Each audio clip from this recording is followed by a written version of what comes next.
Let's set the scene. Baghdad, March 2003. The United States is hours from launching a full-scale invasion. Sirens and rumors bounce around the city like electricity, and the regime is doing what regimes do when history knocks too loudly. It is moving things. Files, families, symbols, and money. In a capital built on marble and fear, one document quietly becomes the most powerful object in the country. Not a battle plan, not a secret treaty. A letter, a short instruction, carried by a trusted son, presented at the nation's central bank. And with that, almost $1 billion in cash begins its journey out of the vault and into the shadows. Not with a gun to anyone's head, not with a mass crew drilling through steel, but with signatures, stamps, and protocol. This is the story of how a single sheet of paper turned the state into the getaway driver. What might be the greatest legal heist in history? Part 1. The night the vault opened. Whatever you think about Saddam Hussein's regime, one thing is certain. It operated with ritual. Orders came down in layers, and paper mattered. On the eve of war, a request arrived at the Central Bank of Iraq with the kind of authority few dared to question. It wasn't a stick-up note scribbled in pencil. It was an official directive bearing the weight of the presidency, instructing the bank to release an extraordinary sum of cash for national security needs. The messenger wasn't random either. He was Qusay Hussein, Saddam's son, a man whose presence turned routine into mandate.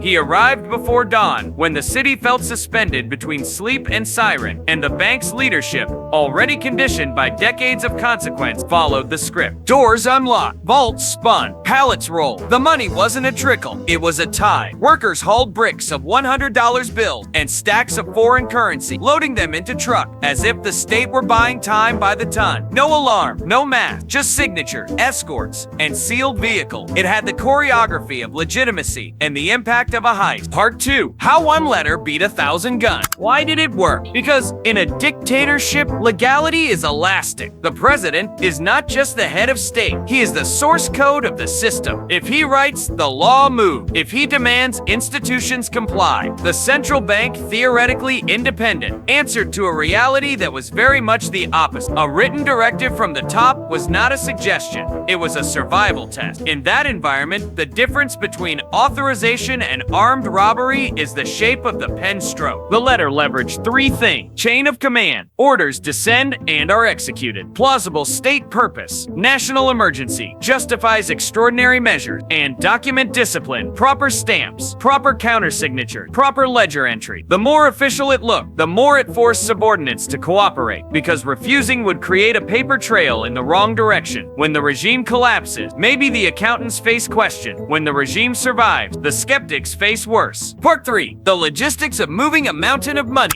Cash weighs more than people think. $1 million in hundreds is roughly 10 kilograms. Scale that up and you're moving literal ton. That's why the trucks came boxy, nondescript, officially escorted. Pallets were wrapped, logged, and stacked. Drivers were briefed just enough to keep them quiet. Guards kept their eyes forward. The convoy slid away from the bank not like fugitives, but like a ministry errand, blending into the city's choreography of checkpoints and uniform. Where do you stash that much currency without attracting attention? In a capital ruled by palaces, you don't need Swiss vaults. You need rooms within room, basements behind basement, spaces that exist only on the memory maps of a handful of men. Some cash was sealed behind false walls. Some was piled in courtyards and covered with tarps under the guise of construction. Some, according to later accounts, was parceled out to trusted network, a war chest for loyalty, a contingency fund for exile, an insurance policy paid in paper. Part 4. The bank that had to say yes.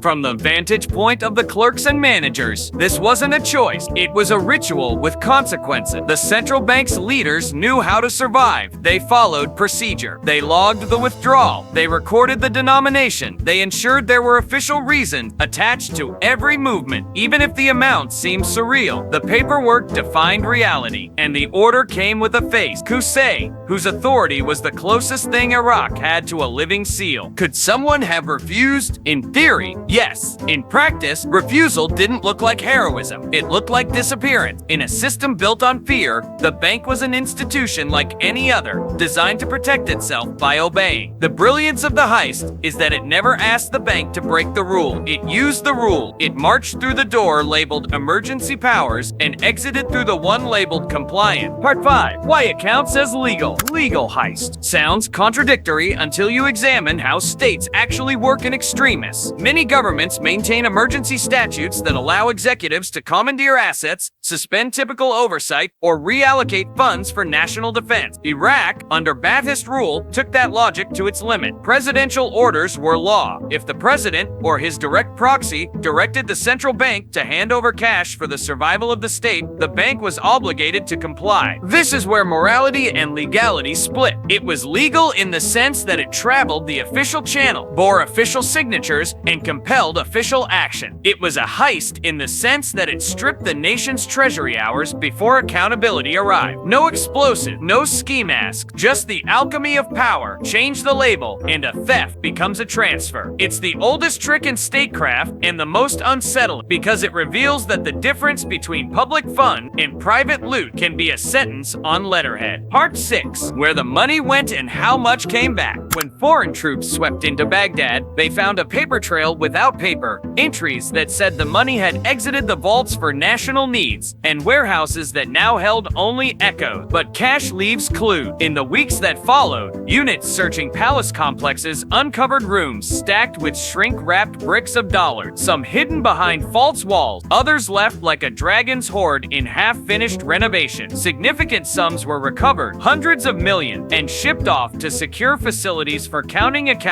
and eventual recycling into reconstruction funds. Still, not everything surfaced. Some money had already flowed outward. Patronage stipends, quiet payoffs, escape funds, inevitably, theft within the theft as lower-level handlers skimmed their own endings. When a state implodes, cash behaves like water. It finds the cracks. Even after audits and seizures, a portion was simply gone, consumed by chaos, carried into exile, laundered through neighboring markets, or buried where only one man knew to dig. Part 7. The heist that outclassed the robber. Compare this to the most famous heists in history. Tunnel, drills, fake walls, months of risk and craftsmanship to steal a fraction of what this letter unlocked in one morning. The best criminals dream of inside access. This was access incarnate. It didn't bypass the alarm. The alarms were never triggered. It didn't risk a police chase. The police cleared the road. It transformed the central bank from guardian to collaborator, not by coercion in the moment, but by decades of conditioned obedience. The audacity lies not in the idea. Dictators have always treated national treasure as personal cushion, but in the execution, formalized, documented, and immediate. It was in every sense an administrative act. Stamped at 4 a.m., loaded by 6, dispersed before lunch. Hollywood can't compete with a signature that turns a vault into a revolving door. Part 8. Could this happen today? You'd hope the answer is no, and in many places, it mostly is. Modern central banks tend to be statutorily independent, with multi-signature controls, electronic ledgers, and external oversight, domestic and international. Large transfers leave digital fingerprints that auditors can follow. Emergency powers still exist, but they're fenced in. Parliamentary committees publish decrees, court review. But the real safeguard isn't software, it's political culture. In systems where dissent is punished and hierarchy is absolute, law becomes costume. The day a central bank governor fears the leader more than the auditor is the day a vault becomes a suitcase. And crises create loopholes, war, sanctions, natural disasters. If the executive can plausibly claim that speed equals survival, controls bend. That's why the most valuable asset inside any financial system isn't the gold or the reserve. It's the credibility that the rules will be followed, even when following them hurts. Part 9. Why this story rarely makes the tour.